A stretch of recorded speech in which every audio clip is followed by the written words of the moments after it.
بسم اللہ الرحمن الرحیم۔ ناظرین، آج ہماری گفتگو نماز میں توجہ کے بٹ جانے پر ہے، اور یقیناً ہم میں سے بہت سے لوگ اس تشویش میں مبتلا ہوتے ہیں کہ ہماری نمازوں سے یہ چیز دور کیوں نہیں ہوتی۔ آج کے درس حدیث میں انشاءاللہ ہم اس پر کلام کریں گے۔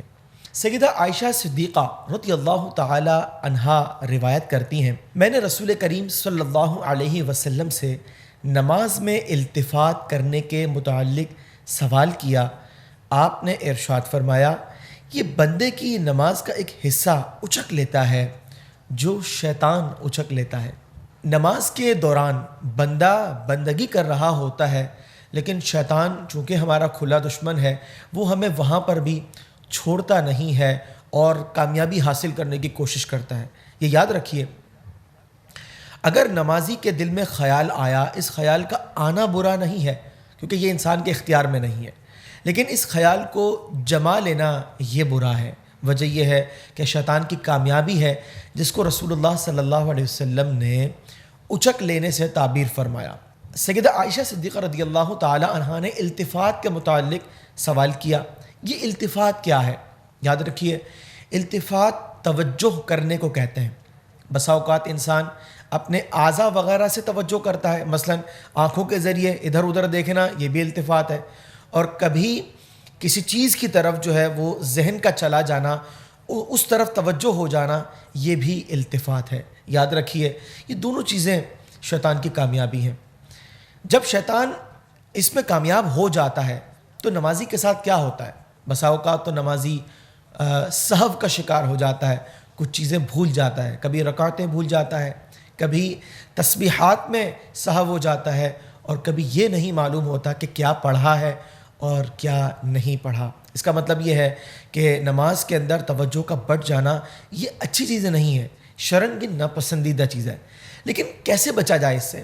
تو چند اقدامات کرنے ہیں نماز سے پہلے، اور کچھ نماز کے درمیان، اور کچھ نماز کے بعد۔ اس کی وضاحت مختصراً اس طریقے سے ہے، نماز سے پہلے طہارت انسان بہت کامل طریقے سے حاصل کرے، وضو صحیح کرے۔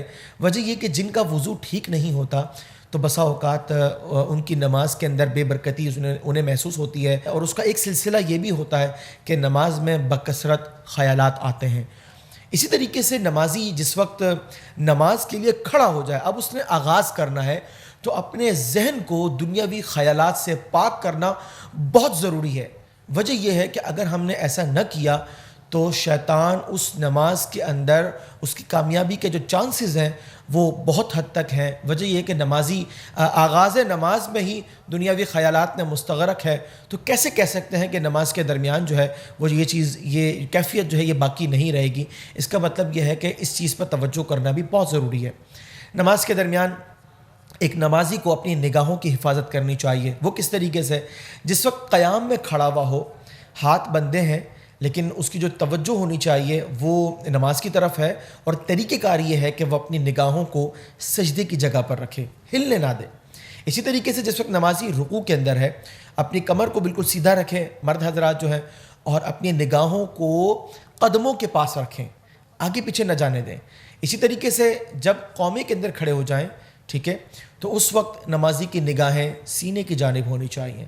جب سجدے میں جائے تو نگاہیں ناک کی جانب ہونی چاہیے، اور جس وقت انسان قاعدے کے اندر بیٹھے اتحیات پڑھنے میں، یا ویسے مطلب وہ جلسہ کر رہا ہے، اس وقت نگاہیں گود میں ہونی چاہیے۔ یہ جو پریکٹس ہے یہ نمازی کو سپورٹ کرے گی اپنی توجہ کو نماز کی طرف مرکوز رکھنے کے معاملے میں۔ اسی طریقے سے نماز کی ادائیگی کے دوران جو اذکار پڑھے جاتے ہیں، بہت اچھا ہوگا کہ ان اذکار کے معنی ایک نمازی کو معلوم ہو۔ بہت سے نمازی ایسے ہیں جب وہ یہ سمجھ کر نماز کو ادا کر رہے ہوتے ہیں کہ کیا پڑھ رہے ہیں، ان کی نمازوں کا نور اور اس کی برکتیں نہایت مختلف ہوتی ہیں، تو یقیناً نتائج اچھے برآمد ہوتے ہیں۔ اور آخر کے اندر نماز کی ادائیگی کے بعد اللہ تبارک و تعالیٰ کے حضور جو دعائیں کر رہا ہے، اس میں اس دعا کو شامل کرے کہ اے اللہ، مجھے خشوع اور خضوع کے ساتھ، توجہ کے ساتھ تمام نمازیں ادا کرنے کی توفیق عطا فرما۔ تو یوں اگلی نماز کا جب وہ انتظار کر رہا ہے، اس کے لیے دعا کر رہا ہے، خشوع اور خضوع کا لفظ سے طلب کر رہا ہے، تو قوی امکان ہے کہ آئندہ جو نماز وہ پڑھے گا اس میں چونکہ اس نے اللہ تعالیٰ سے پہلے ہی تائید طلب کر لی ہے تو شیطان کی ناکامی کے چانسز بڑھ جائیں گے اور وہ کامیاب نہیں ہو سکے گا۔ اور ہمیں یہ کیسے پتہ چلے کہ ہماری نماز بہتر ادا ہو رہی ہے؟ یاد رکھیے قرآن پاک میں فرمایا گیا ان الصلاۃ تنہا عن الفحشاء والمنکر، نماز جو ہے وہ بے حیائی اور بری باتوں سے روکتی ہے۔ ایک نمازی کو یہ چاہیے کہ وہ یہ غور کرے نماز کی عادت کے باوجود کیا بے حیائی کی طرف رجحان تو نہیں ہے؟ اگر ایسا ہو تو اس کا مطلب یہ ہے کہ نماز میں اصلاحات کی ضرورت ہے، بالخصوص اپنی توجہ کو اللہ تبارک و تعالیٰ کی جانب مرکوز رکھنا کہ رب کریم ملاحظہ فرما رہا ہے، وہ ہمیں دیکھ رہا ہے۔